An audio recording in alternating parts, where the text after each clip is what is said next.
A very good and cheerful good morning to all 11th class students। एक प्यारी सी सुबह फिर से हम लोग आज जुड़ चुके हैं वर्चुअल मीटिंग में, और यहाँ पर आज हम रिवीजन करने जा रहे हैं unit 1 lesson number 1 the portrait of a lady. ऐसा हम इसलिए कर रहे हैं ताकि एक बार आप फिर से उस पार्ट को, उस अध्याय को समझ सकें, और जो हमारे छात्र छात्राएं बाद में ग्रुप में जुड़े हैं उन्हें भी इसे समझने का मौका मिल जाए। जिन्होंने पहले समझा या नहीं समझ पाए, उन्हें इशू रहा, दिक्कत रहा, तो उन्हें फिर से एक बार क्या हो जाएगा, समझ में आ जाएगा। इसलिए हम रिवीजन इसको लिए। यहाँ पर हम देखें the portrait of A lady. Portrait का मतलब होता है चित्र। इसी तरह की जो फ्रेम होती है उस पर चित्र बना करके मृत्यु के बाद लटका दिया जाता है, या ऐसे भी हम शौक से बनाते हैं।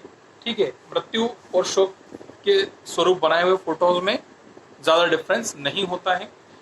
जो फोटो मृत्यु के उपरांत बनाई जाती है उस पर हारमाला लटका दी जाती है, अगरबत्ती दिया लगाया जाता है, और जो हम शौक से बनवाते हैं उस पर इस तरह से कुछ भी नहीं किया जाता, वो सिर्फ अच्छी तरीके से लटकाई जाती है, तो वो भी एक तरह का पोर्ट्रेट ही कहलाता है। तो यहाँ पर एक व्यक्ति होता है जिसकी दादी माँ का पोर्ट्रेट उसके घर में लगा हुआ रहता है। यहाँ पर वो अपनी और दादी माँ की जो जीवन है उसके बारे में जो कहानी है वो बताता है।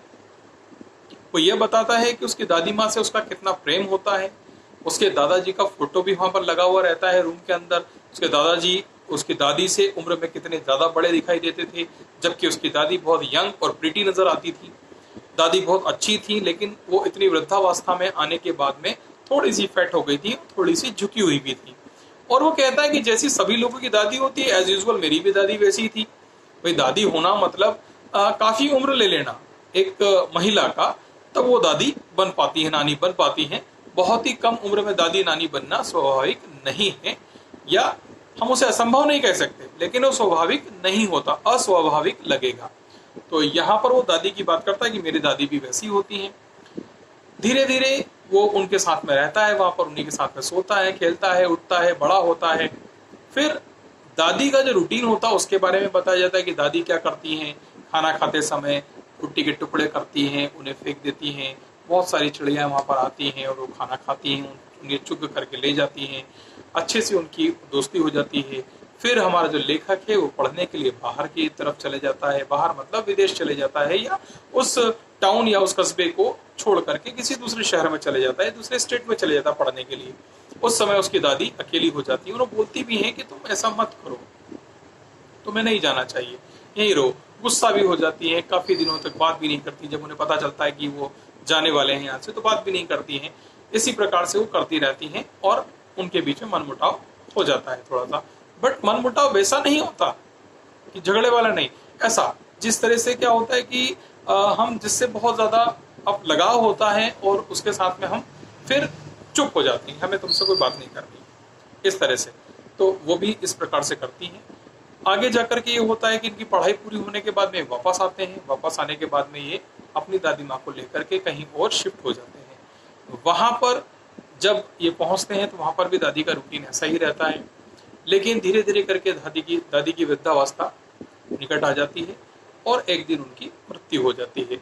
मृत्यु के समय जो है वहां पर कोर्टयार्ड में काफी सारे लोग जमा रहते हैं। शाम के समय सूरज ढल चुका रहता है, वहां पर से उजाला आता रहता है थोड़ा थोड़ा धूप का, और वहां पर दादी माँ को मृत्यु शैया पर लिटाने के लिए तैयारी की जाती है। तब काफी सारे लोग वहां पर होते हैं। वो चिड़ियाएं जो रोज दाना चुगने के लिए आती थी, खाना खाने के लिए आती थी, आज भी आती हैं, लेकिन बहुत ही शांति से चुपचाप बैठी रहती हैं। आज वो चिरपिंग नहीं करती। चिरपिंग मतलब उनकी चहचहाट की आवाज नहीं आती है, वो चुप रहती हैं। और लेखक की मम्मी के द्वारा उनके लिए ब्रेड क्रम्स मतलब रोटी के टुकड़े वहां पर फेंके जाते हैं, लेकिन चिड़िया उन्हें नहीं खाती है। फिर जब ये लोग, लेखक और उनके बाकी के फैमिली मेंबर्स, उनकी दादी माँ का शव लेकर के शव यात्रा के लिए निकलते हैं, तब वो चिड़िया भी वहां से चली जाती हैं, बिना कुछ कहे, बिना कुछ चहचहाट के। और वहां पर रोटी के टुकड़े भी वैसे ही पड़े रहते हैं, जिसे सुबह जो स्वीपर आता है, झाड़ू लगाने वाला आता है, उसके द्वारा उसे झाड़ा जाता है। इस प्रकार से लेखक ने अपने मन की व्यथा, दादी माँ के साथ में बिताया हुआ समय, दादी माँ की मृत्यु, दादाजी के बारे में, और अपनी पढ़ाई, स्टडी और बाहर जाना और वहां पर रहना, उन सभी चीजों के बारे में यहाँ पर एक्सप्लेनेशन दिया है। तो ये हमारा रिवीजन पार्ट 1 था। The portrait of A lady. इसके बाद में हम नेक्स्ट वीडियो में क्या करेंगे, इसके एक एक प्रश्न के उत्तर को, प्रश्न को और उसे अच्छे से डिटेल में समझेंगे ताकि आपको परेशानी का सामना ना करना पड़े एग्जामिनेशन में। यहाँ पर मेरा आपसे अनुरोध है कि आप अपनी कॉपी को, जहाँ तक कोर्स करवा दिया गया है मेरे द्वारा, उसे कंप्लीट कर लें इंग्लिश की कॉपी में और उसे 17 अक्टूबर 2020 सैटरडे को दोपहर 3 बजे तक विद्यालय में जमा करवाएं। अगर आप ऐसा नहीं करते हैं तब इस स्थिति में आपको ग्रुप से बाहर किया जा सकता है। Thank you so much.